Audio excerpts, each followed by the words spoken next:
one that we absolutely have to stop on and spend some time talking about is Star Trek: The Motion Picture. Star Trek: The Motion Picture. Wow, the big screen crew. The title says it all, right? Star Trek: The Motion Picture. Yeah. It's like so lovingly generic. lots and lots of loving external shots of the Enterprise. Oh yeah, it's Enterprise porn. It is. What it is. Really is. I mean, one thing that people don't realize, or maybe everyone sort of knew this, but in my chronology, I didn't realize that Star Trek had been off the air 10 years. Yeah. Because they tried Phase 2, they tried to reboot the television show, and that kind of didn't get off the ground. Right. And they couldn't get the money to get the movie made, and so it was 10 years that Star Trek had been gone before this movie came out, and really, it brought Star Trek back to life. Yeah, and like you say, Star Wars came out in '77, and that was kind of the kick that it needed to suddenly it was a priority, and Paramount had this franchise ready built, So, but yeah, I mean, when you watch Star Trek: The Motion Picture, there's this thing where people remember the old Star Trek movies as being a bunch of old guys. But when you watch the motion picture, they look a lot like they did on the show, actually. They're still fairly young.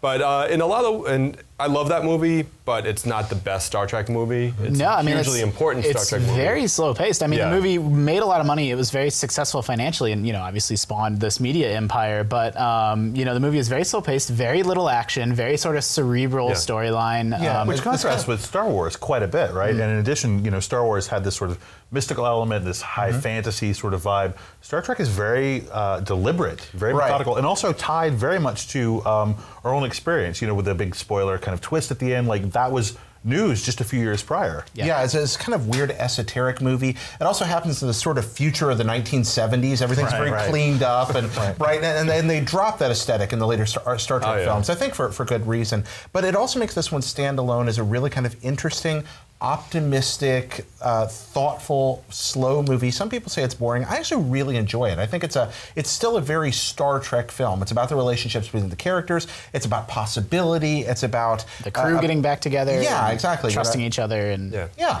Yeah, I mean, I think it's very classic Trek in that sense. What it sort of lacks in, an epic sort of storyline, or, later we would get, Wrath of Khan, these iconic villains. It makes up for by it has robot doppelgangers and other dimensions and debating what makes life and whether something counts as being life or not. It was the first bald lady I'd ever seen. It also does a neat thing with Kirk as kind of the odd man out, kind of coming back to it, and they run with that in an interesting direction. I think it works pretty well for the film. And again, you play on the relationship between Spock, McCoy, Kirk, all being there. You still have that triangle that forms the core of things.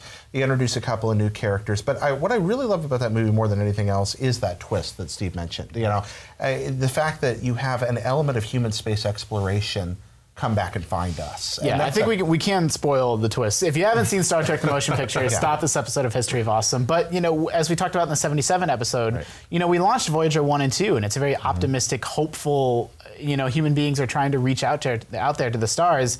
And then Star Trek does a great job of sort of flipping that on its head and bringing that back around just a couple years later. Yeah.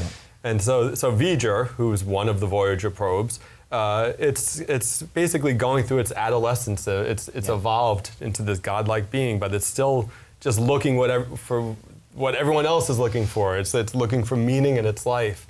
And I mean, that's such a Star Trek concept. Yeah. It doesn't get better than that. And Spock is really, in a way, the other main character, because he's going through the same thing.